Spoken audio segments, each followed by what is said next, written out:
I mean, if that's down, that's fine.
Okay, thank you.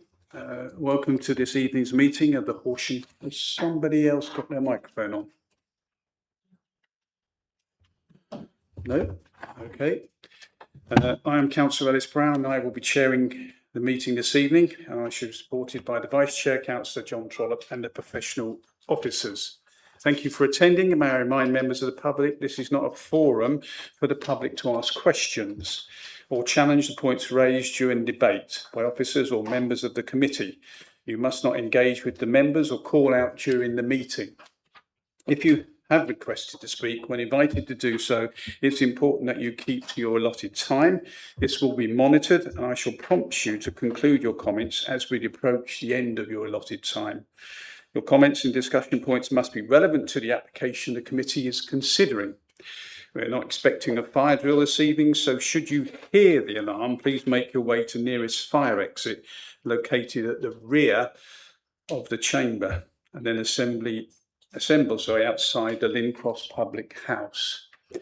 May I also ask council members and members of the public, please switch off mobile phones and other electronic devices to silent, and remember when speaking, turn on your microphones before doing so, and then turn them off when you have finished. When members are voting, please make sure your arm is clearly raised so that we can accurately capture the vote. I also remind members on the committee you cannot vote on applications within your ward. I also remind everyone here this evening that we should show respect to each other throughout the meeting, especially as this is being live streamed. Please refrain from any personal comments relating to the officers and members of the committee. Before we proceed, could the officers here this evening please introduce themselves, starting with the officers on my right.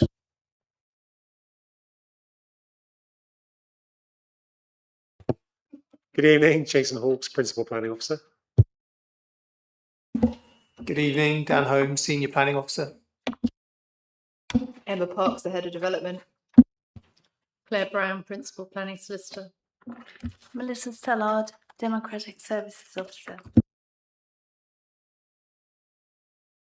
Okay, thank you very much. Apologies for absence. A notification of substitutes. We have apologies from Peter Vanderborg. No substitutes this evening. No substitute. No. Okay, thank you. Declaration of members' interests. Councillor Blackburn. Thank you, Chair. Just to inform regarding item 8 that I can't vote as I am predetermined due to having been involved with ongoing compliance and enforcement activity at that site at the request of residents.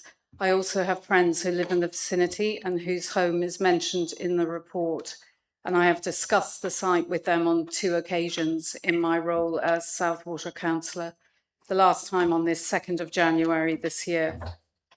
As a rule, like all of us, I do not allow personal relationships to influence council business, but I fully understand that it may be seen to be a conflict, and so I won't be voting, and I will leave the chamber once I've spoken on that item. Thank you, Chair.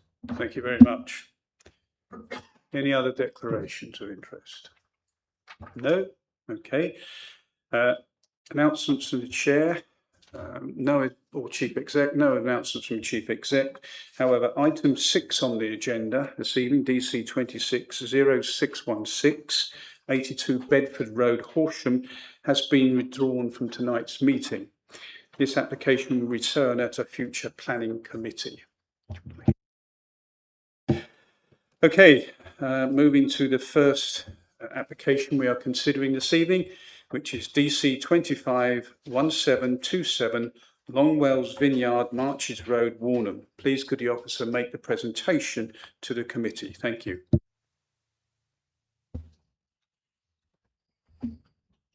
Thank you, Chair, and good evening, members. The application before you seeks permission for the erection of a 6-pitch settled gypsy accommodation site and is being heard this evening by request of Councillor Tricia Utan and owing to the number of comments received objecting to the scheme. By way of verbal update, there have been 2 additional reps received noting the following. Firstly, questioning whether there are adequate services connection available for the 6 units, particularly electricity and sewage. There are also concerns raised regarding the future development of the site. Thirdly, a representation received from Itchingfield, Slinfold and Warnham Ward Councillor Tricia Utown, which does not raise any new material planning concerns, but asks if the council are rewarding unauthorised development via retrospective development and whether the application is being assessed just on need. Officers note the concerns raised regarding the nature of the elements of the development, the district-wide need for gypsy and traveller accommodation and future compliance with planning conditions. For clarity, the application before you is not a retrospective planning application. Whilst concerns have been raised regarding works undertaken on the site, members are being asked to determine the proposal as submitted and assess its planning merits, having regard to the development plan and other material considerations.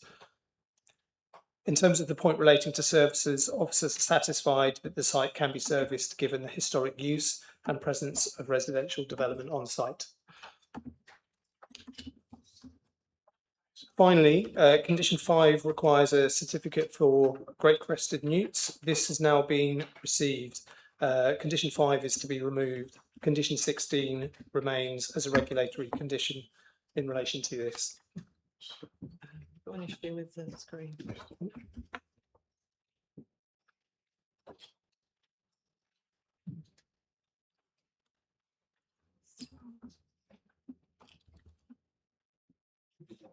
Sorry, we've just lost the presentation on the screen. Just bear with us. Okay.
Okay, we're there. Apologies. The site is shown on the location plan and aerial plan on this slide.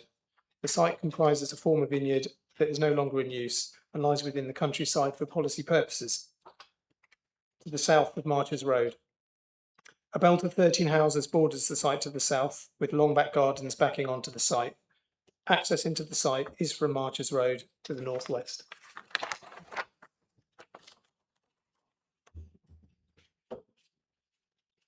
This slide shows a contextual plan showing approved application DC 250982 to the north immediately, which was for 2 gypsy pitches. To the east of the site lies an existing established vineyard, Hooper's Vineyard, at the Old Barn, Northlands Road. This slide shows the internal photos of the site. The red circle indicates views from the entrance into the site. The green circle is taken from the central area of hard standing looking north towards the entrance, and the blue circle is taken from the driveway of the existing dwelling on the site looking southwards. This slide shows the belt of dwellings on Northlands Road looking northwards. And this slide shows access into the site from Marchers Road with views looking in both directions. And this slide shows the proposal. Members will note that the submitted layout plan is relatively simple in its presentation. However, the plan is drawn to scale and clearly identifies the extent of the site, the 6 pitches, the siting of the mobile homes, touring caravans, parking spaces.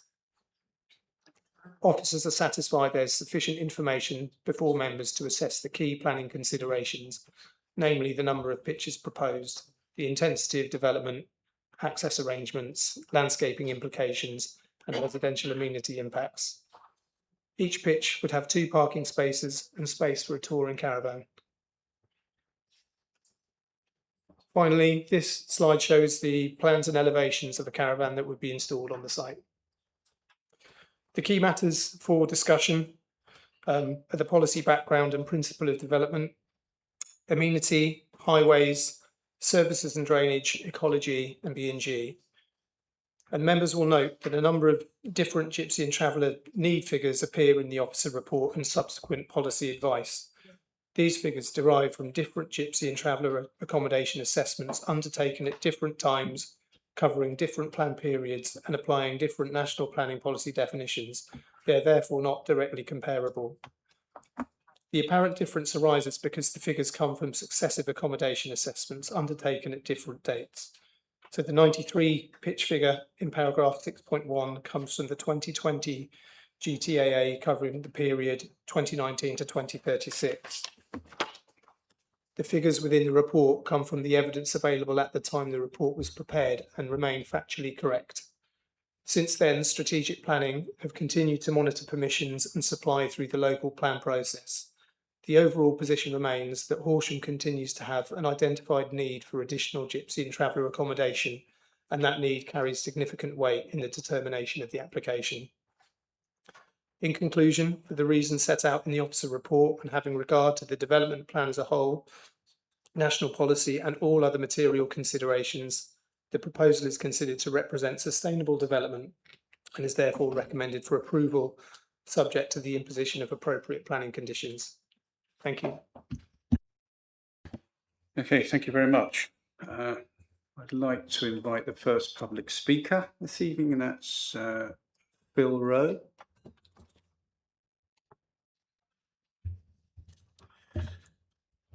And you have 3 minutes once you're there.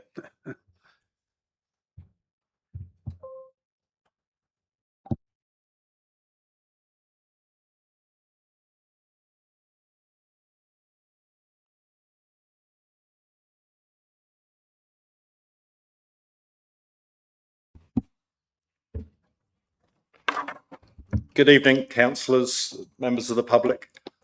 We are all aware that traveller site applications can sometimes be controversial. In this instance, it's pleasing to note that both the planning officer, the head of planning, and all consultees are fully supportive of the application. That applicants are agreeable to all the suggested planning conditions. The letter of objection from Warnham Parish Council is noted. It comes as no surprise, despite traditional housing sites being allocated, no Gypsy sites have been allocated for travellers within the neighbourhood plan.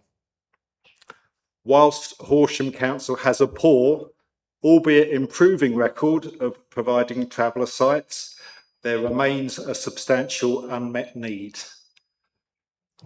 Councillors will note from the photos that you've just been shown on the screen, there is no caravans there.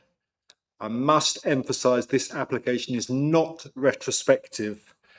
With respect, I think Councillor Utan may have confused this site with a neighbouring site, but it is common ground between us and the council that this is not retrospective. We've not jumped the gun. A very small area of hard standing has been put down, but that's solely the retrospective element. The applicant has been incredibly patient waiting for a decision and has gone to great lengths to work with the council to ensure that the proposed development would fit in well with the wider pattern of development along Marches Road. The proposal is just for 6 pitches, and will continue to be well managed, consistent with the existing pitches that have been recently passed. A refusal in this instance will inevitably mean permission is allowed on appeal, and based on the officer recommendation for approval, would constitute likely unreasonable behaviour. It is to be emphasised that full costs have been awarded against the council several times in relation to gypsy applications over the last few years. As per the officer report conclusion, the council cannot currently demonstrate a 5-year supply of gypsy sites, and at present there remains an identified undersupply of available sites within the district. It is recognised the proposal would go some way to addressing the identified need. Given the precedent set by previous appeal decisions and the permissions on the neighbouring site, Could you bring your comments to a the conclusion, principle please? of development for 6 additional pitches is considered acceptable and would not have an adverse amenity, highways or landscape impact. Thank you for your time. Thank you very much.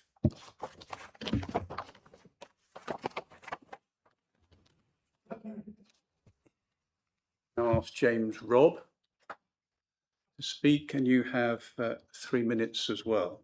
Thank you.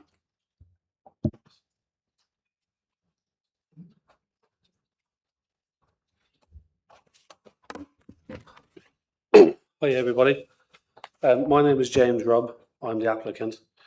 Thank you all very much for your time and everything this evening, and also thank you very much for recommending the planning permission, the permission I should say. This will be a very family plot basically, and it'll provide settlement for me, family and kids, etc. It'll be a family home, of course, for our kids, obviously to access for schools and doctors, etc. Obviously have the settled lifestyle. Thank you all very much, and thank you everybody here for all your time. Appreciate everything. Thank you. Thank you very much.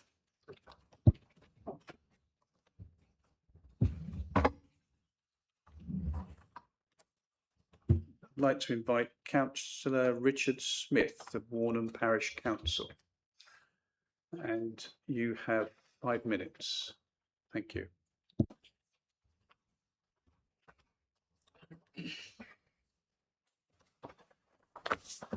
Good evening, everybody. Chairman and members of the Planning Committee, thank you for allowing Warnham Parish Council to speak this evening. We recognise Horsham District's responsibility to meet gypsy and traveller accommodation needs. National policy requires significant weight to be given to unmet need, and we acknowledge the position of the emerging local plan. Our objection is not about the intended occupants, it's about whether this site has been shown to be suitable in planning terms. The National Planning Policy Framework requires planning decisions to support sustainable development, protect the countryside, safeguard the environment and ensure adequate infrastructure. These principles still apply even where housing or travel accommodation need exists. The officer's recommendation places substantial weight on the shortage of pitches. We accept this as a material consideration, but unmet need does not remove the requirement to demonstrate that a proposal is acceptable. I'll go to a couple of points. First is the drainage. The Council's drainage officer requested further information before confirming compliance with the national policy. SUD's guidance and Policy 38 of the Horsham District Council Policy Framework. Environmental Health have also maintained objections pending technical clarification. Despite this, members are being asked to grant permission subject to future conditions. The key question is simple. Has a satisfactory drainage solution been demonstrated, or is the committee being asked to hope that one can be designed later? If it cannot be answered competently, permission is therefore premature. Reliance on the adjoining site. Recommendation relies heavily on the approval of the neighbouring 2-pitch traveller site. Whilst previous permissions are material, each application must be determined on its own merits. One approval does not automatically justify a second, substantially larger development. We understand the important pre-commencement drainage and foul water conditions for the neighbouring site remain unresolved. members should consider whether it is appropriate to approve 6 additional pitches before the performance and compliance of the first site has been established. Third point, event of pre-commencing conditions. The recommendation depends on numerous pre-commencing conditions covering drainage, biodiversity, landscaping, lighting, refuse, and other technical matters. Individually, these may be of routine. Collectively, they show that several fundamental planning questions remain unanswered. Planning should provide certainty and not hope. The committee is not simply deciding whether these matters should be controlled, it is deciding whether permission should be granted before it has been shown that they can be resolved. Highways. We acknowledge that West Sussex highways raise no objection. However, local experience should not be dismissed. The access lies close to an S-bend on Marches Road where vehicle speeds are often high. The assessment appears to consider ordinary vehicle movements, but gives limited attention to slow-moving touring caravans entering and leaving the site. The character of the countryside. Members will recall that this council recently refused a replacement dwelling on the wider site due to harm to rural character. Although this proposal differs, 6 permanent pitches, hard-standing parking, touring caravans and associated infrastructure represents a significant change to this rural landscape. Conclusion. So, Warden Parish Council accepts the need for additional travel accommodation, but the national policy, the Horsham District Planning Framework and the emerging local plan all require the development is not only needed but demonstratively suitable. In our view as a council, this application has not yet shown that drainage, infrastructure and the cumulative impacts have been satisfactorily resolved. We therefore respectfully ask members to refuse the application or defer determination until the outstanding technical information has been provided and independently assessed. This is not a refusal of the principal travel accommodation, I must add. It would be simply to ensure that permission is granted only when compliance with planning policy has been clearly demonstrated. So I thank you for your time and consideration. Thank you very much. Before I invite Ross Dye, ward member, to speak, I just make members aware and members of the public aware that we did receive a statement from the other ward councillor, Councillor Trish Utan, and that was circulated to members before tonight's committee meeting. So they have seen the views of, read the views of the other local ward member. So I'd like to invite Councillor Ross Dye, please, ward member, and you have 5 minutes. Thank you.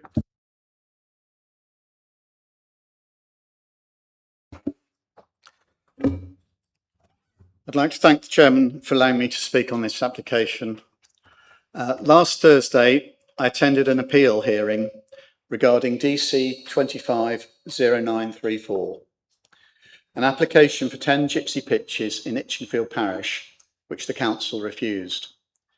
Having sat through this hearing and then so soon afterwards reviewed this report, I couldn't help but notice some similar planning issues, but for which HDC appears to be proposing noticeably different responses. Whilst I accept each application needs to be considered on its merits, nevertheless, the Council has a duty of care to be consistent in its decision making. The first issue relates to drainage. In DC 250934, the Council refused permission with significant emphasis on an unacceptable drainage solution. However, with DC 251727, it appears acceptable to control this through a condition when paras 3.4 and 3.5 of the report state HDC drainage and HDC environmental health are unable to determine acceptability until further drainage details are provided. Why is it acceptable in one case but not the other? Secondly, and accept that the information given just at the beginning of the meeting slightly supersedes these comments, but I think they're still relevant. With regards to DC 250934, HDC raised significant concerns about the lack of ecological studies and evidence presented with much discussion at the appeal hearing about bat flights. But again, for DC 251727, it is acceptable for this lack of information and evidence to be controlled through a condition, why is this acceptable in one case but not the other? It is further complicated by the nature space consultee response, which quotes section 99 of ODPM circular 06/2005, stating it is essential that the presence or otherwise of protected species and the extent that they may be affected by the proposed development is established before the planning permission is granted. Otherwise, all relevant material considerations may not have been addressed in making this decision. Nature Space's response specifically mentions great crested newts, and I accept that's been covered, but how do we know other protected species are not impacted without appropriate ecological studies? In line with the guidance, surely this information should be provided before permission is granted. Thirdly, Parent 6.9 draws attention to a neighbouring approved gypsy and travellers site, saying it would be irrational to take a different, I presume, view as part of the current application. Yet in the case of DC 250934, there are two adjacent G&T sites, but the council refused this application. Again, why the inconsistency? For reasons of consistency, surely it would be better for the council to resolve these matters before granting planning permission and not afterwards through conditions. Planning 6.10 quotes the HDPF policy 23(c), which states the development will not have an unacceptable impact on the character and appearance of the landscape and the amenity of neighbouring properties. As members will see from the site plan, the existing property curtilage about the site, and indeed many residents have commented on this. There are also comments about the provision of services, including electricity, which the report didn't appear to consider. For example, will the supply be sufficient to meet the site's needs, including the demands of the proposed package treatment plant and charging for electric vehicles, as an example? This site lies outside the BUAB for Horsham, and if developed, it will involve the loss of agricultural land, albeit a relatively small area.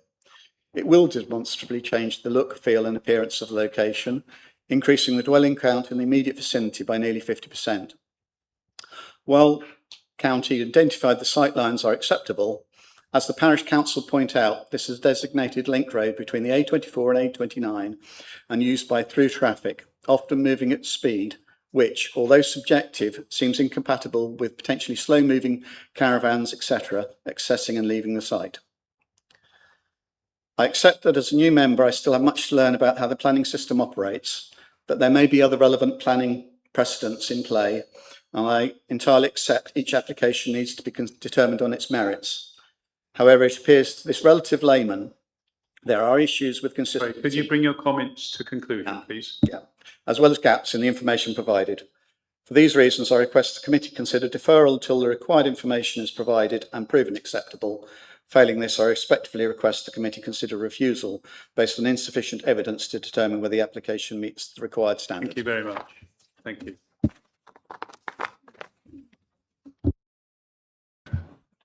Now I invite officers to come back on any points that were raised during the public speaking.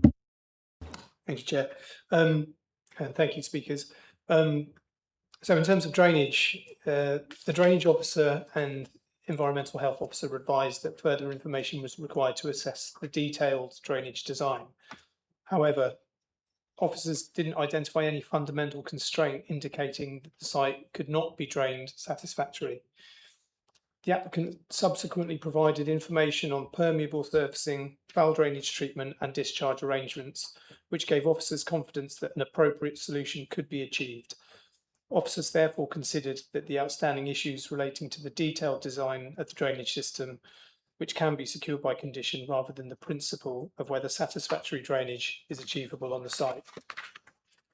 In terms of the environmental health officer comments, they identified a potential amenity concern, which was taken into account.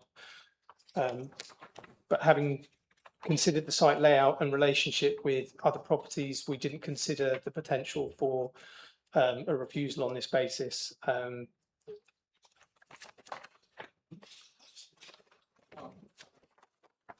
In terms of ecology, the council ecologists were consulted and found no technical objections in which to refuse. Great crested newts, a certificate has been provided and that's been imposed to control at condition 16. In terms of the cumulative impact of development, the potential impact of existing and proposed gypsy and traveller sites in the locality has been considered. And there's no evidence that the proposal either individually or cumulatively would result in a level of development that would dominate the nearest settled community or fundamentally alter its character. In terms of a recent appeal that was allowed at Greenfield Farm at Velwood Lane, Barnes Green, that's PINS ref 3367225. The inspector considered cumulative landscape impact arising from traveller site development in that locality. The number of sites existed in the area and found no unacceptable cumulative impact. And as with that appeal, officers have assessed this proposal on its own merits and have considered whether there would be any identifiable cumulative harm arising from the development. And we have concluded that there would be no harm of a magnitude that would justify refusal.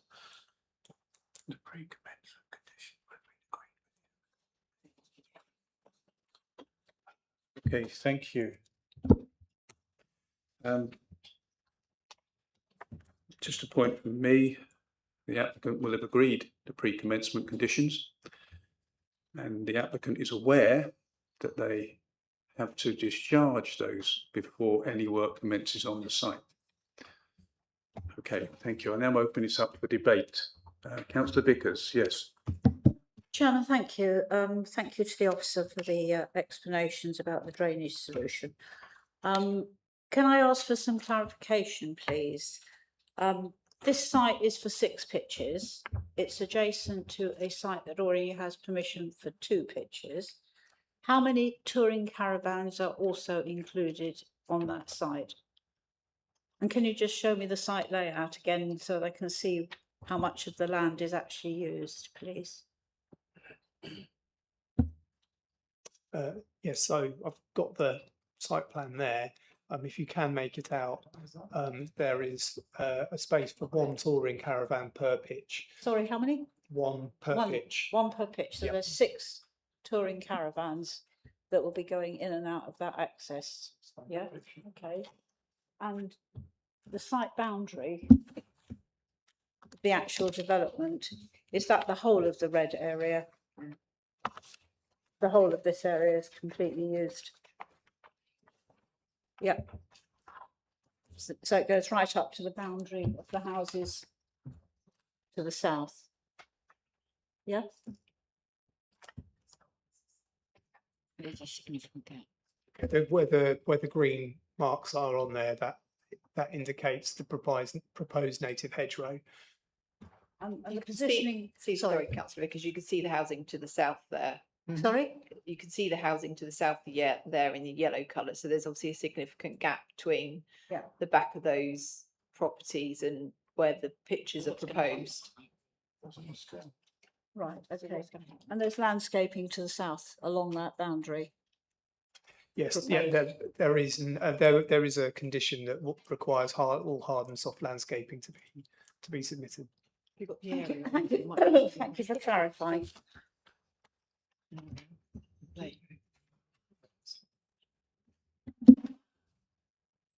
Okay, any other member wishing to comment?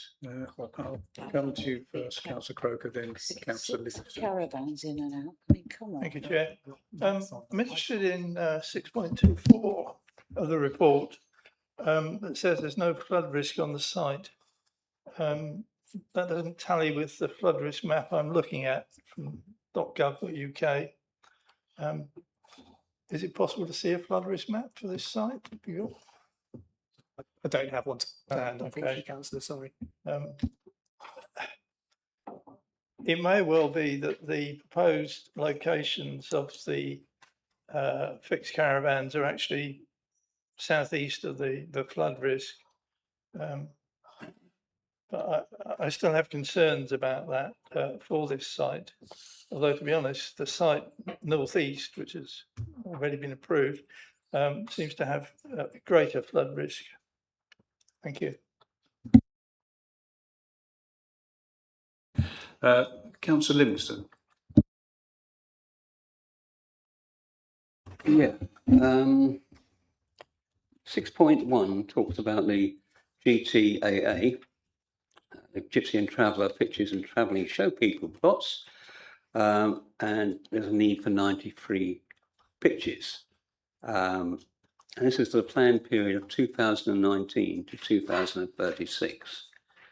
Now, we know that our local plan, emerging local plan, has moved forward. Does that have any weight now with this application? As the emerging plan will have allocated sites within it. The emerging local plan carries limited weight at this very moment in time. Clearly, as it progresses, it will carry more weight, but at this very moment in time, it carries limited weight.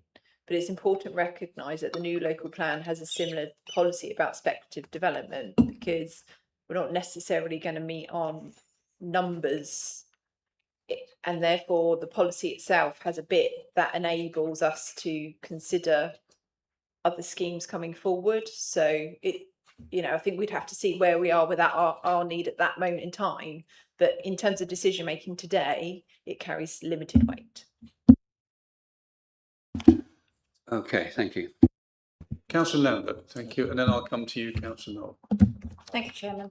The slide, can we see the slide again with the scribbly drawing, please? Yeah. Because has anyone actually measured the dimensions of what's going in that area?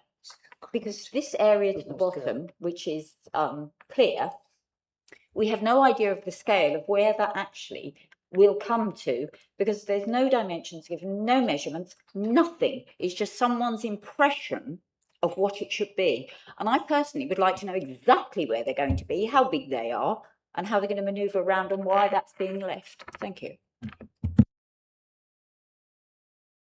It is to scale. Whilst it is not the best drawing, it is to scale. So therefore, if you measure it, and officers have measured it, it is to scale, but I recognise it's not the best. The scale is 1 to 500 on this. Yeah. So if you've got a scale rule, you can work it out. I'm sure the officers have done so. Councillor Knoll. Thank you, Chairman. Just a very brief comment. I have to say that I'm not very happy about the drainage details. Apparently officers, by the officer's own, the presenting officer's own admission, the drainage details have been requested, but we haven't received them. So we've decided to gauge the drainage through conditions. There are an awful lot of conditions attached to this application, and I should imagine that most of the preoccupations have not been looked at sufficiently by the applicants before having to get permission and look at the conditions afterwards. I'm not sure this is the right way round. Thank you. Thank you, Chairman. Thank you, Councillor Knoll. Just, I'm sure members are aware, but a planning application is not expected to provide a significant level of information on all technical matters, because the planning system allows for conditions to be added, and it would be unreasonable to request that. Clearly, there is a line there, and that's right for members to consider. But we would not expect a detailed drainage strategy to be submitted to support a planning application. It is common practice. It's added by condition. What you would need to be satisfied with is, in principle, can an accepted drainage strategy be delivered? Do you have sufficient information for that? And it is quite acceptable to then impose conditions where the details of that would be submitted and considered and consulted with the drainage officer at that point in time. Thank you. Also, Councillor, that there are pre-commencement conditions, which have been agreed with the applicant. I'll come back to you in a minute. Okay, Councillor Knoll, sorry, yes, you were coming back. Yeah, do we have, I noticed that all the pictures that we've been supplied to look at committee today have been taken in the winter. Have we got any more up-to-date photographs of the condition of this site? Not to hand, Councillor Knoll. We've got obviously what's in the presentation at this very moment in time. The reason I ask, Chair, is that because I looked at this on Google Earth and it looked as if, I mean, perhaps I was looking at the wrong field, I must admit, but it did look like a certain amount of preparation had already been made. And I think the Google Earth satellite's been over more recently than those photos were taken. Officers have visited the site, and I think, as was referenced in the agents, when the agent spoke, is that some level of hard standing has, I understand, been laid at the site. Now, officers visited the site because there was some question around whether it was retrospective, and obviously from a planning perspective, the key matter is if it's retrospective, you're not required to provide 10% biodiversity net gain. So I think that was a point that the officers wanted to determine whether it implemented the permission as submitted, in which case there would be no requirement for BNG, or had it not, officers, whilst recognising there was some level of hard servicing on the site, were of the view they had not implemented the permission as submitted, and therefore the development is still required to provide 10% biodiversity net gain as per the law. Thank you. Councillor Clark. Thank you, Chairman. As an observation, this is an isolated site in the middle of nowhere, totally unsustainable. I know it's not one of our favourite topics with gypsy and traveller sites.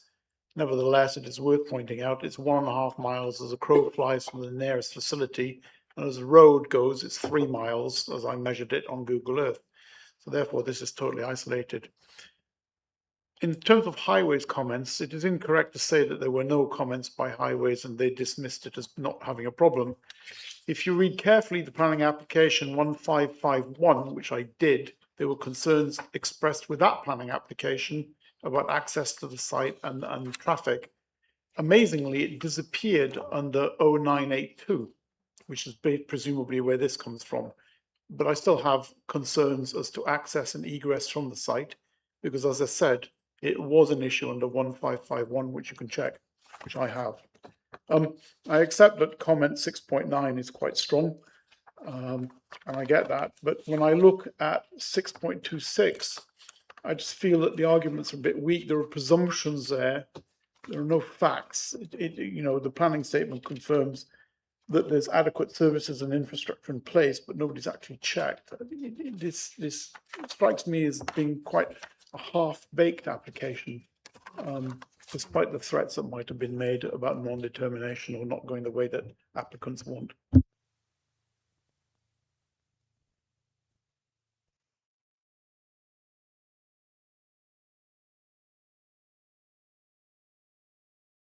Sorry, yes, Councillor Trollope. Forgive me, sorry.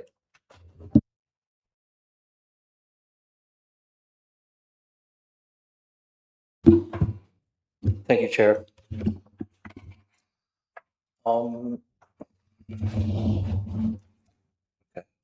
Yeah, I've read this application in a fair amount of detail, and I do note that there's a few issues and concerns about the drainage, but I look at it and it does seem to me that it can be dealt with by condition, and I seem to hear, I might not be 100% accurate, but I seem to hear that there's this concern that there's a lot being done by condition. Well, that happens on a lot of our applications. I don't see why we're singling these people out. I think they're playing by the rules. The application is sound. It's for a good purpose. Yeah, okay, it's 1.5 miles from the nearest settlement, but it's not the first application that we've approved or might approve that's outside of the built-up area boundary. I just don't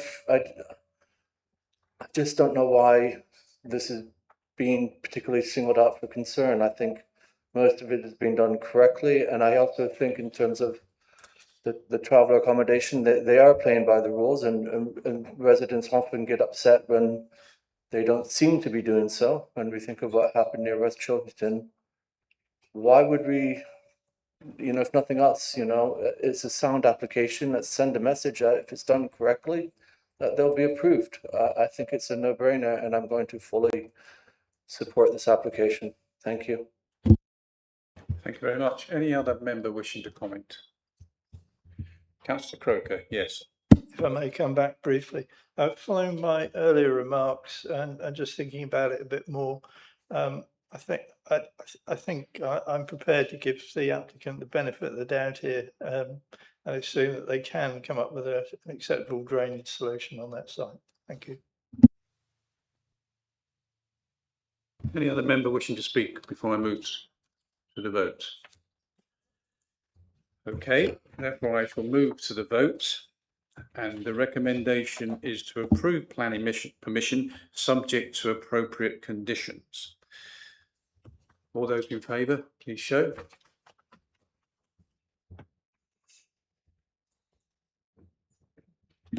Nine in favour. All those against? 2 against Any abstentions? and 2 abstentions. Okay, therefore, the recommendation to approve planning permission subject to appropriate conditions has been approved by committee. Thank you very much. Okay. If you wish to leave, you can do so.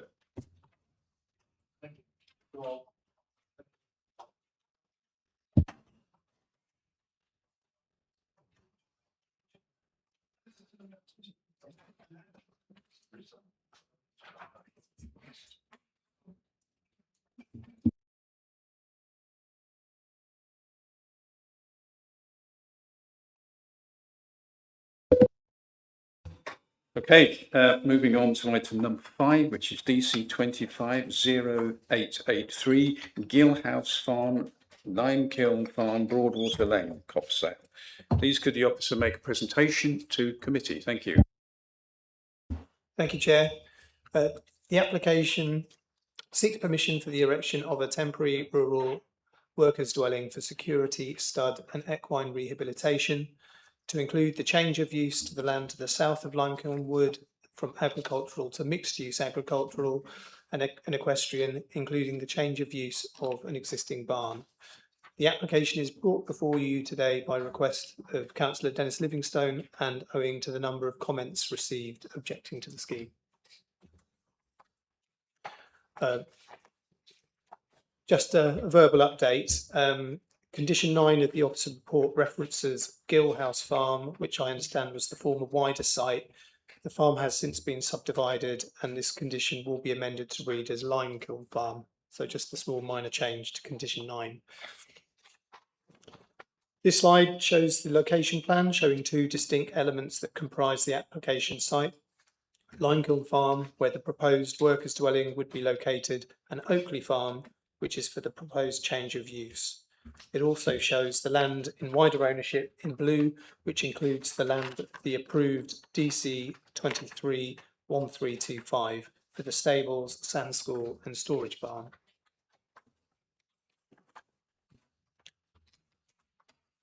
This slide shows an aerial contextual plan showing the land use and designations on the site, including ancient woodland highlighted in green, at the public rights of way and nearest listed buildings.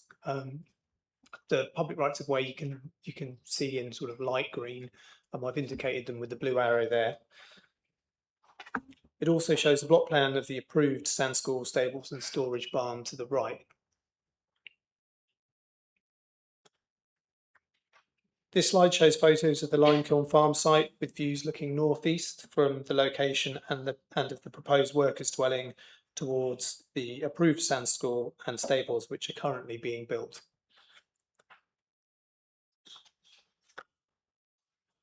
This slide shows photos of the field within the application site.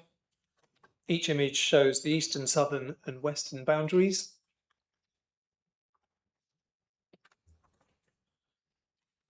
And this slide shows photos from the adjacent land to the north, with views looking into the application site from where the stables and the sand school are currently being built.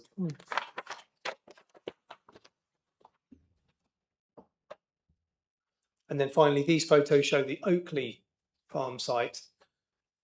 The yellow circle indicates the location of the barn proposed for the change of use.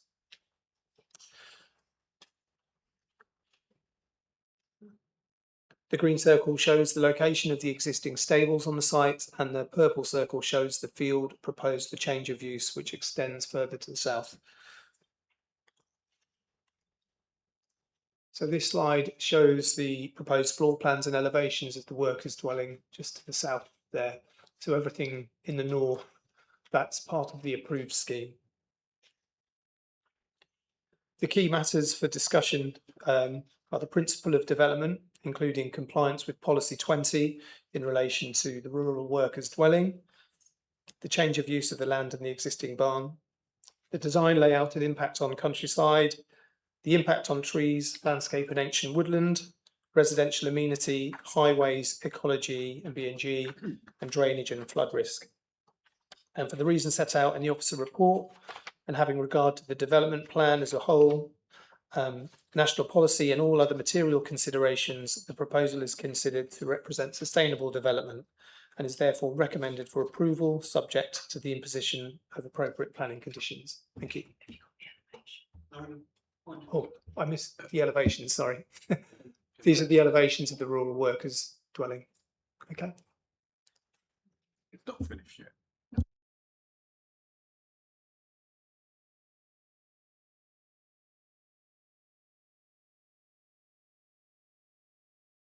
Okay, thank you. I'd like to invite the first speaker on this application. It's Stephanie Newell, please. And you have 3 minutes. Thank you.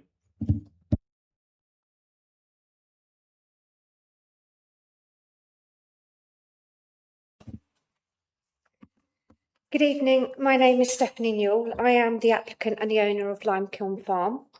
On the 2nd of July 2024, we stood before you regarding the application at Limekiln for rehab and breeding. We noted a lot of comments made whereby councillors who felt happier if there was someone living on site. We listened and started our research. We began to realise that for personal security and that of our animals' welfare and the security of our equipment, that indeed we did need to look at the reality of having someone living on site. Since the beginning and to this day, Limekiln and I have experienced assault, trespassing, vandalism and theft, matters previously and currently being dealt with by the rural and local police. This has only strengthened the matter of security on what is otherwise a very calm and peaceful place for our animals and clients. The welfare of my animals, clients and myself is also paramount and an important part of the application for the dwelling. The application has regard to Article 1 of the First Protocol of the Human Rights Act 1998, which sets out a person's rights to the peaceful enjoyment of property, and Article 8 of the same Act, which sets out their rights in respect of private and family life and for the home. Policy 10 of the HDPF relates to rural economic development and states that sustainable rural economic development and enterprise within the district will be encouraged to generate local opportunities and economic, social and environmental benefits for local communities. Policy 29 of the HDPF relates specifically to equestrian development and states that development for equestrian-related development will be supported provided that 1, it can be demonstrated that the reuse of existing buildings on site for related equestrian use is not appropriate before new or replacement buildings are considered. 2, the proposal would be appropriate in scale and level of activity and be in keeping with its location and surroundings and where possible be related to existing buildings. And 3, the proposal should, where possible, be well related to the bridleway network.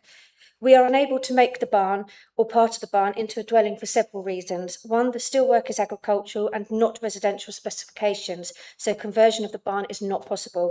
The last 2 years we have a major national shortage of hay, and this has resulted in extra floor space in the barn required to accommodate the needs of the business and hay requirements, especially hay throughout the winter months. 3, health and safety of living in a barn with combustible materials. And number 4, there simply is not the room with all the machinery, feed, bedding, etc. required for the animals stored in the barn. The other barn, which you would have noted is the area marked out red with a big field, is where the brood mares all stay. Currently we have 4. We recently sadly lost one. And the barn will be used for them in the winter months to find relief of hard standing off the fields. And Could you bring your comments to conclusion, please? That's it. Thank you very much. Thank you. Okay, I'd like to invite Peter Newell, and you have 3 minutes. Thank you. Hello, my name is Peter Newell. I'm following on from my wife and applicant. The dwelling needs to be in an area where the whole property can be viewed for security, and where it was easy and quick to respond should a welfare issue arrive with any of our animals. 2 people are required to be on site for this. It's proven essential over the last 3 years of our experience of breeding at Limekiln. Sadly, we lost a mare and foal due to being able to respond in a timescale desperately needed for foaling. Had there been people living on site, this could have been avoided. The camera picked up, and we were 30 minutes drive away, and those 30 minutes were crucial time for both mare and foal. The storage of salad specimen and the facilities to defrost it and seminate within the time frame is also an essential part of our breeding programme. We need all the facilities not only to be professional, but to have the health and welfare of our animals and those of clients at the top of our priorities. The workers dwelling with the office and design ensures all of the needs are met and that the design blends in with the rest of the farm. Our planning consultant has researched and designed the dwelling to ensure the dwelling meets the neighbourhood plan and the parish design statement. The access to Limekiln Farm will not accommodate a mobile home being delivered with an Arctic lorry, and we also feel that a mobile home is not in keeping of the parish or Limekiln Farm. Thank you. Okay, thank you very much. Open this up to debate, and Councillor Livingstone. Thank you, Chair. I'm the ward councillor for the area. Now, I have not, in my own mind, determined one way or the other at this stage for this application, but I would like to give some background information to the members present here. Limekiln Farm forms part of, as it's already been stated, of the former Gill House Farm estate, which was divided and sold off in multiple parcels. Over time, a number of small equine and agricultural enterprises have been established across the wider area, along with a housing development near Broadwater Lane, situated adjacent to an existing gypsy and traveller site. Access to Limekiln Farm is via a single agricultural track extending approximately 3/4 of a mile from Broadwater Lane. For much of its length, this track is formally designated as a public footpath. Residents are concerned that this proposal represents another instance of agricultural land being purchased with the intention of establishing an enterprise to justify the construction of a dwelling. The proposed temporary building appears significantly larger than what would normally be considered necessary for an agricultural worker managing a relatively small holding. If the applicants generally intend to operate an enterprise requiring frequent access, staff attendance, or routine deliveries, it is reasonable to expect that such an operation will be located closer to a metalled road rather than at the end of a long, unmade, and difficult to navigate track. It is also relevant that the recent application for a permanent dwelling elsewhere on the former Gill House Farm estate was refused. That proposal was located considerably closer to Broadwater Lane than the current application for a temporary dwelling at Limekiln Farm. The justification offered that a dwelling is required to protect livestock and equipment from vandalism and theft is, in my opinion, difficult to accept. This site is isolated, hard to access, and not obviously at risk from opportunistic crime. No evidence has been provided to demonstrate a pattern of incidents or specific vulnerability. The request for a 5-year temporary permission raises further concerns. If the enterprise is expected to continue beyond 5 years, it is foreseeable that a future application will seek to extend or convert this temporary dwelling into a permanent one.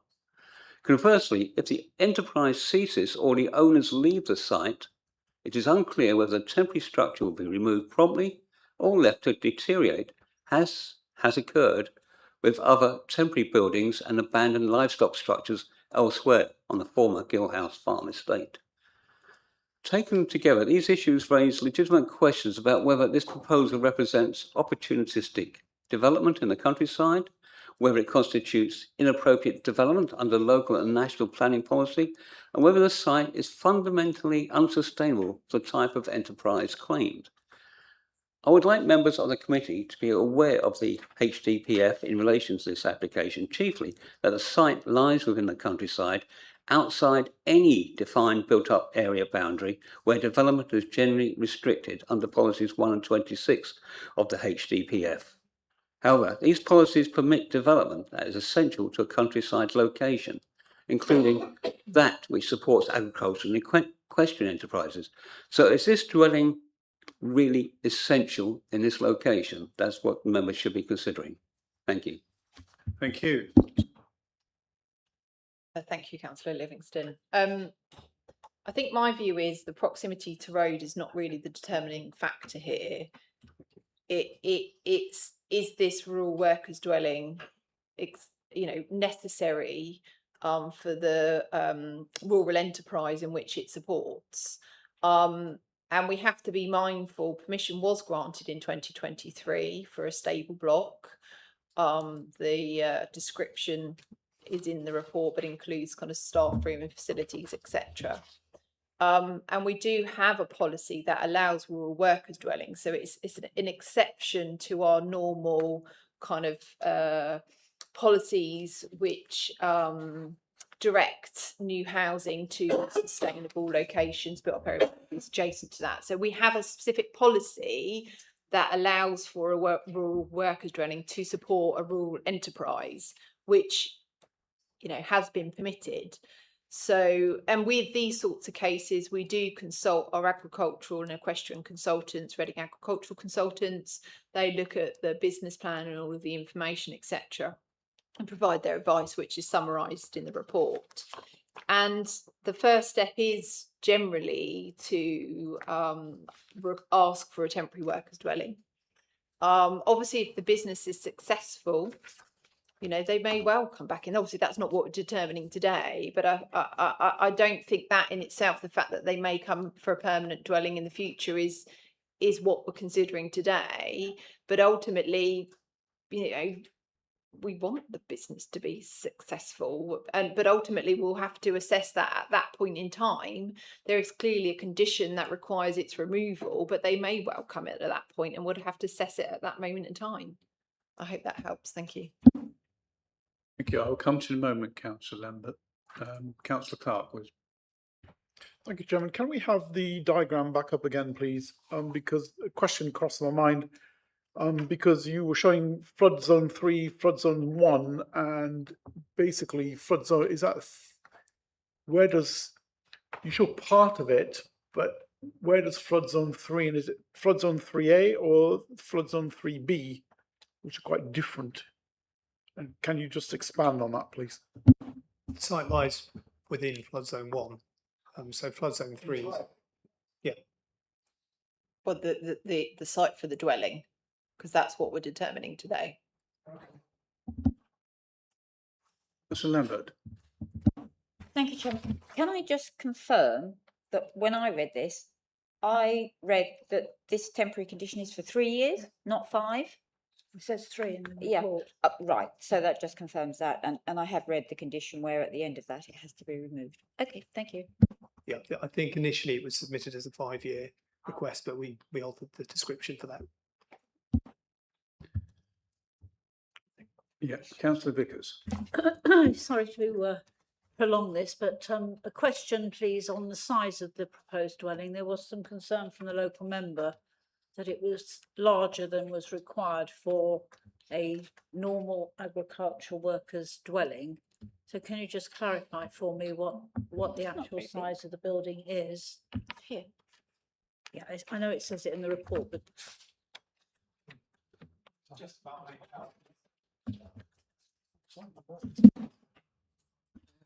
I think you can just about make out on the plan there. It does give the dimensions. It's just a single story. It may appear a little bigger because there's a veranda on the front, but it's just a two double bedroom with office space, medical room, living room, kitchen, diner, shower and utility room. We wouldn't consider that to be significantly larger. is that normal size for an agricultural worker's dwelling? I think that's the question I was meaning to ask. Yeah, thank you. there isn't a kind of set size, but with our consultants, we've considered whether that is a reasonable size for the needs of the business, and our view is yes, it is. Any other member wishing to comment on this application? No, therefore I shall go to the vote. And the recommendation is to approve planning permission subject to appropriate conditions. Before we take the vote, Councillor Livingston, you're unable to vote on that. Okay, so all those in favour, please show. It's unanimous, I think. That's unanimous. Okay, thank you. Therefore, the recommendation to approve planning permission has been passed. Thank you.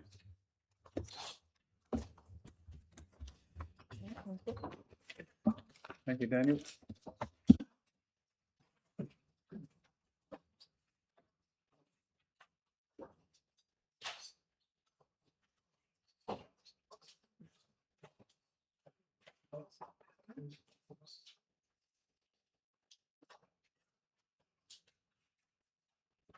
Okay, agenda item number 6 has been withdrawn, so I move on to agenda item number 7, which is the DC 260735 Butlers Tower Hill, Horsham. Please could the officer make the presentation to committee? Thank you. Thank you. So this is an application relates to garden of an existing dwelling called Butlers, located to the west of 2 Mile Ash Road at Tower Hill. Location is shown on the slide in red. The site is adjacent to an access, which is also a public right-of-way to the south, and is north of property called the Laurels. So this slide shows the detail more detail, with the dwelling at Butlers clearly shown, and the area in red denotes the application site for the 3 proposed dwellings. And here we show the garden of the property, subject of this application. So turning to the proposal, permission in principle is sought under this application, the erection of 3 dwellings. To remind members, a permission in principle application established if the site is acceptable in principle, in this case, the construction of 3 dwellings. At this stage, detailed designs and layouts are not required. Once a permission in principle is granted, a further technical details consent application is submitted for the details of the application, such as the building design. So this slide shows the layout of the 3 houses. In terms of determining if the principle of development here is appropriate, a significant material consideration is a previous appeal decision for the site. So under the appeal decision, as highlighted in the report, DC 24-1086, the inspector dismissed an outline consent application for 3 dwellings at the site. However, the reasons for dismissing the appeal mainly related to biodiversity impacts. This inspector did not give significant weight to the grounds of the principle of development. As the current scheme is the exact same layout as the previous proposed, the principle of development is considered appropriate, taking into account the appeal decision. So in terms of design, the applicant has proposed the exact same designs and layout for 3 houses previously proposed in the outline consent. Whilst design is not a consideration under this application, it should be noted the inspector did not raise any concerns regarding these designs. As outlined in the report, it is considered that the ecology concerns raised by the inspector in the formal appeal can be appropriately addressed in technical detailed consent. The scheme is therefore recommended permission on the grounds that the principal development has already been accepted under a previous appeal decision. Thank you. Thank you very much. Invite the first speaker on this application. It's Uzan Denizé. Thank you.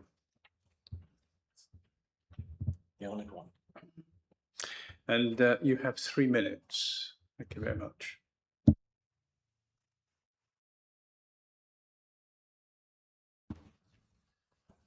Good evening, everyone, and thank you for the opportunity to speak on behalf of the applicant on this application. This application seeks permission in principle for 3 modest dwellings on land forming part of the residential curtilage of an existing dwelling called Butlers. I'd like to thank officers for their consideration of the application and just want to highlight why the recommendation is appropriate in this instance. Firstly, members will be aware that Horsham continues to have a severe housing land supply shortfall with only a 1.7-year supply. As a result, the most important policies relating to the location of housing and the built-up area boundaries set out within the HDPF are out of date. Therefore, the presumption in favour of sustainable development in paragraph 11D of the NPPF is engaged. Although the site lies outside the defined built-up area boundary, that fact alone is not sufficient to justify refusing housing development. It's highlighted that the Planning Inspectorate made this position very clear when determining the previous appeal on the site referenced by the officer. Importantly, the inspector considered that the principal residential development was acceptable and that the quantum of houses was also appropriate, with the proposed dwellings sitting comfortably within the site. The inspector goes on to state that the proposal would preserve the area's verdant character through the retention of the boundary planting, and that the effect on the character and appearance of Tower Hill would be acceptable. This permission in principle application recognises the inspector's findings on the suitability of the site for housing, which is a significant material consideration weighing in favour of the current proposal before members. This is a small, sustainable and well-contained site. It has previously developed residential land surrounded on three sides by existing housing, screened from public views by mature vegetation and capable of accommodating 3 modest dwellings without appearing cramped or intrusive. Detailed design, layout, landscaping, highways and parking, drainage and ecology matters are all reserved for later within the technical details application. The only matters under consideration for members are the location, the land use and the amount of development. On all of these aspects, the application is acceptable and importantly consistent with the planning inspector's earlier findings. For these reasons, we respectfully ask members to support the officer's recommendation and grant permission in principle. Thank you. Okay, thank you very much.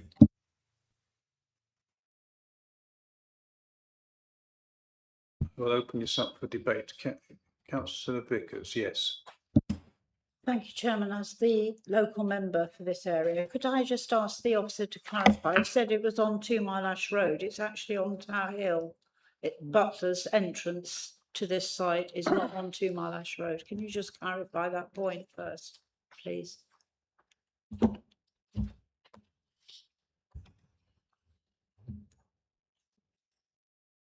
Well, yes, it's definitely Tower Hill. I look at the location plan, it says 2 Mile Ash Road, but I'll stand corrected if you say it's called Tower Hill. It's Tower Hill. 2 Mile Okay. Ash Road is the other side of the Christ Okay. Hospital turn. Thank you. Yes, I understand why the officers are recommending this for approval. The permission in principle is a way of getting over the objection from the previous application. Nothing really has changed, so the actual design layout is the same as that was refused at appeal. However, I understand what you say about the reason for refusal at appeal is overcome by the ecological improvements. So the impact on our 5-year land supply obviously is partly the reason why this is recommended. 3 small houses doesn't really make a huge impact on the housing shortfall. So the question is, when the technical details application comes in, will that come back to this planning committee? Or can it, should be the question. Well, it depends on the timing, Claire, because it depends on the timing, Councillor Vickers, because obviously we've got the national scheme of delegation coming in at the end of October and PIP applications are excluded. I need to double check technical details actually, because I'm not sure it's on either column. There are a few that are not on either column, which is not helpful. But I will clarify that point. Like obviously in accordance with our current constitution, a member could call it to committee, but I just need to double check what happens if it's after October. I would welcome that because I have obviously got some concerns about what conditions are actually put on the final decision. So I'd be interested to hear if any other members have got any comments to make, and I'll wait. I don't have a vote on this application, obviously. Thank you. Any other comments? No, therefore I shall go to the vote. And the recommendation is to approve planning permission subject to appropriate conditions. Those for, please show.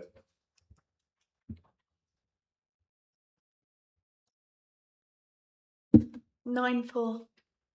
Those against? 1 against Any abstentions? and 1 abstention. Okay, therefore the recommendation to approve planning permission subject to appropriate conditions has been approved by committee. Thank you.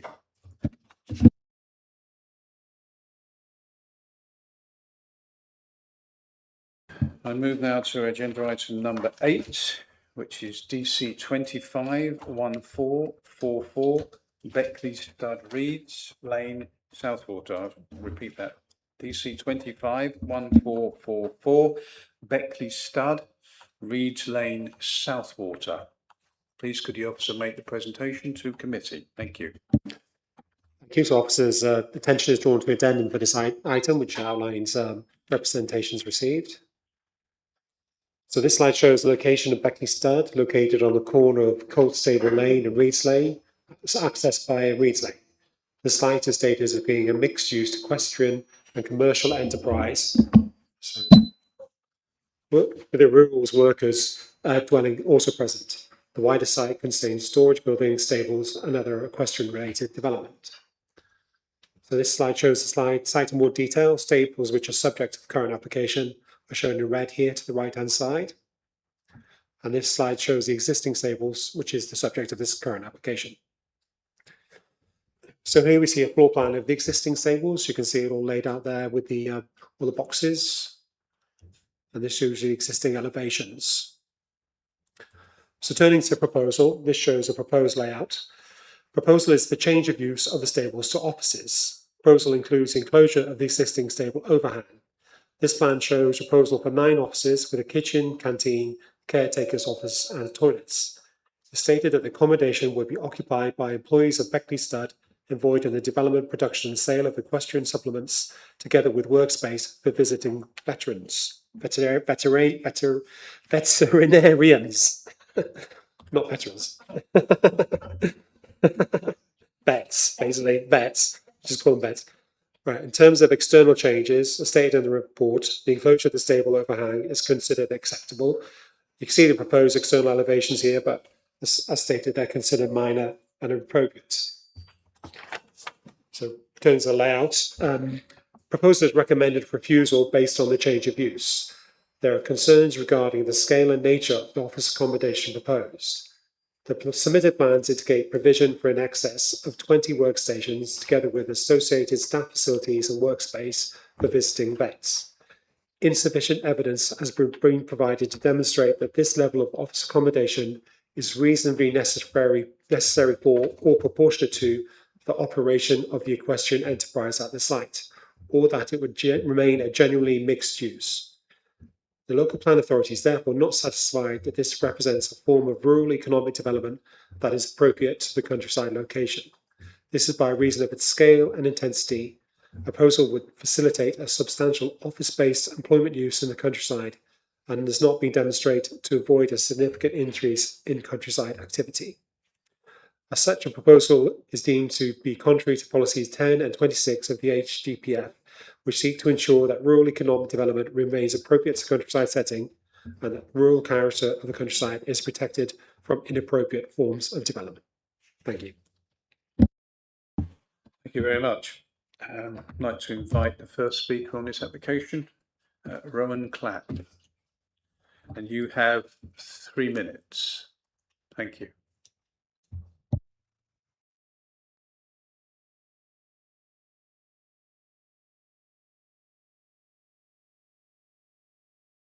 I'm going to start by quoting from an inspector's decision, the decision of Inspector Sathieson, earlier appeal decision. He said that Beckley Stud is a breeding facility which breeds and trains exceptional race horses. And his finding was that that primary function remained unchanged, although the applicant had developed a successful research development facility to test, improve and sell high quality equine products. He rightly found the supply of equine products, direct quote, is a diversification of the existing equestrian rural business in accordance with paragraph 85 of the framework without compromising the other established equestrian uses of the site. The proposed office space is proposed to serve both the equine business and the administration of Equine America. I won't repeat the paragraphs from the framework, which are clearly supportive of the expansion of businesses generally, and in particular, the expansion, the growth of rural business. Neither of those policies are mentioned in the officer's report. Policy 10, of course, the local plan with which you'll be familiar, recognises the wider rural economy is important, states that sustainable rural economic development and enterprise within the district will be encouraged. That's especially so, the policy recognises, given the composition of Horsham district, which is particularly values the employment opportunities available by SMEs, and this is quoting from the policy, by affording those businesses the opportunity to expand.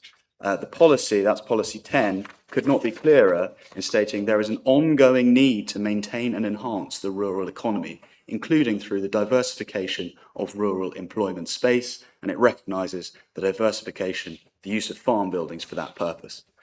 Policy 26 is of a similar vein, support the needs of our agriculture to enable sustainable development. I recognise, of course, that support from those policies is not unchecked. Policy 10 requires development to be appropriate in a countryside location, and Policy 26 is subject to a caveat there not be a significant level of increase. So we want to point out the following factors. The proposal does not involve the introduction of any new built form at the site. It will not alter the operation of Beckley Stud, as Inspector Thesison's already found as the primary use. Inspector Thesison found the site's not in a prominent countryside location. The development would not result in the any use of any additional staff members beyond those required by the authorised use, and the use of vehicles would be low key. That's a direct quote from his report. Car trips would be negligible, direct quote from his report, and he found that the development would be suitably located. The key concern in the officer's report is whether the scale of the office space. Could you bring your comments to conclusion, please? I've got 30 seconds. I'm gonna get through it if I can. I'll start my clock again. Sorry. The key thing is that the existing site is used by 12 employees. There are visitors, a vet, a nutritionist, and the owner. Sorry to interrupt, but your clock is not valid. My one says you've had 3 minutes. So have I? Yes. Okay. Very well. Okay, well, I'm out of time. I did want to draw your attention to 2 points, which I don't think are in the application, but if I could just address you on them very briefly. No, I can't show any beneficial treatment to you other than the others. Everyone else this evening has had 3 minutes. Okay. Thank you. Well, yeah.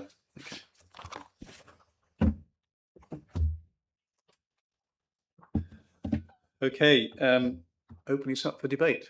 Should I just come back? Oh, apologies. Do you want to come back on some of this? Yes. Just very brief.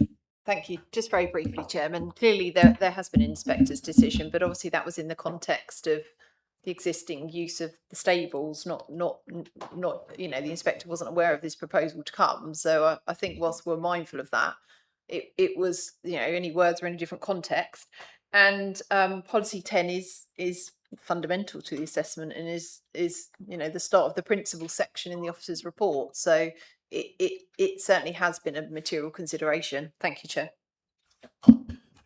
Councillor Blackburn. Thank you, Chair.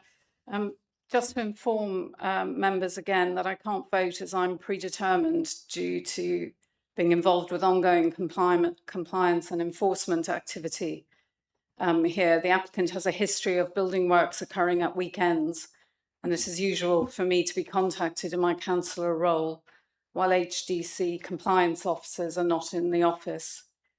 The applicant has an enforcement notice, or had an enforcement notice served in January due to the erection of a Class B8 storage building without planning permission. Other retrospective permissions include construction of high fencing and gates, along with the retention of a building constructed without planning permission. The descriptions of intended uses of various buildings, stables, fences, hard standing, and so on and so forth, are hard to follow and appear to change, one of which was a refused permission for a storage building on the location of the Sand School.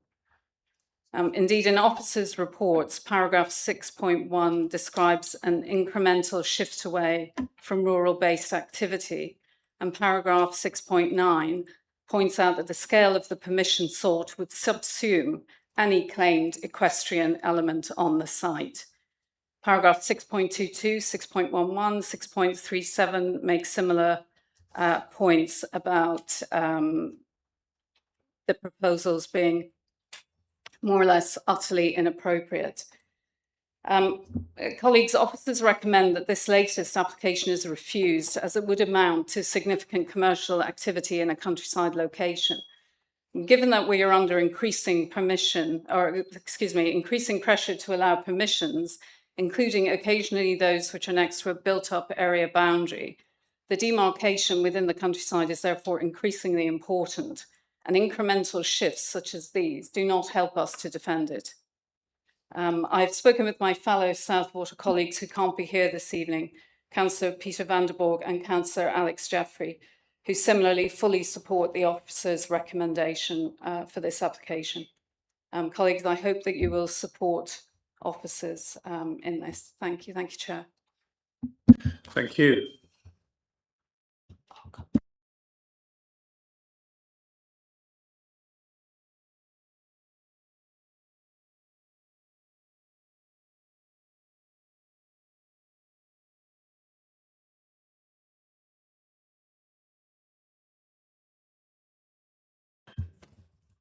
Thank you. I'll come to you in a moment, Councillor Vickers, but the officer wishes to come back on the points. Just briefly, members, whilst clearly there has been some enforcement matters on this site, they're not material to this specific proposal. So just to be mindful of that. Thank you, members.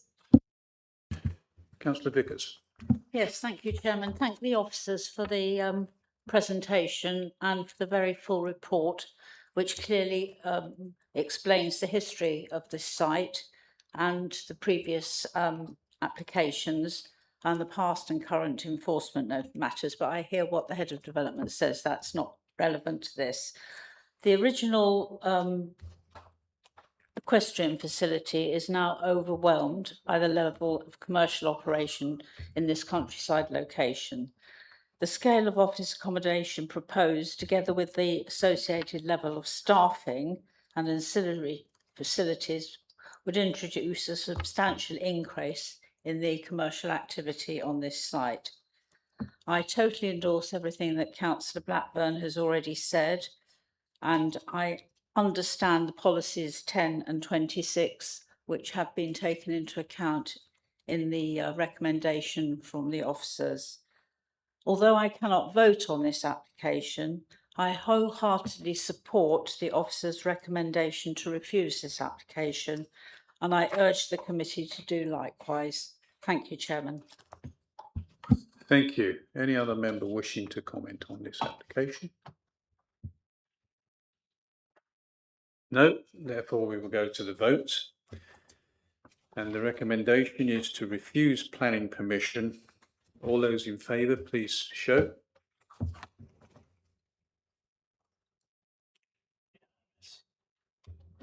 Eleven in favour. Therefore, any against? Any abstentions? It was unanimous, wasn't it? Yeah. Therefore, the recommendation to refuse planning permission has been passed by this committee. Thank you.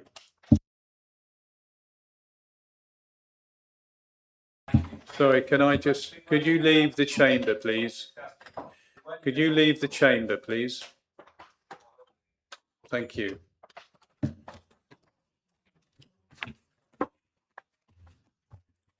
She called this.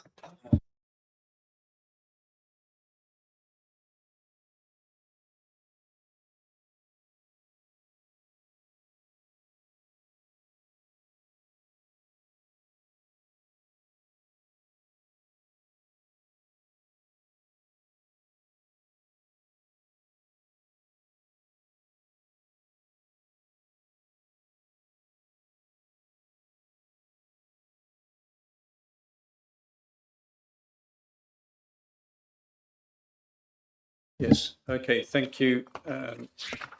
Moving on to agenda item number 9. No urgent business from me. Finally, I'd like to thank the officers for their presentations and guidance this evening, and members for their involvement and contribution, and wish you all a safe journey home. And at 1900,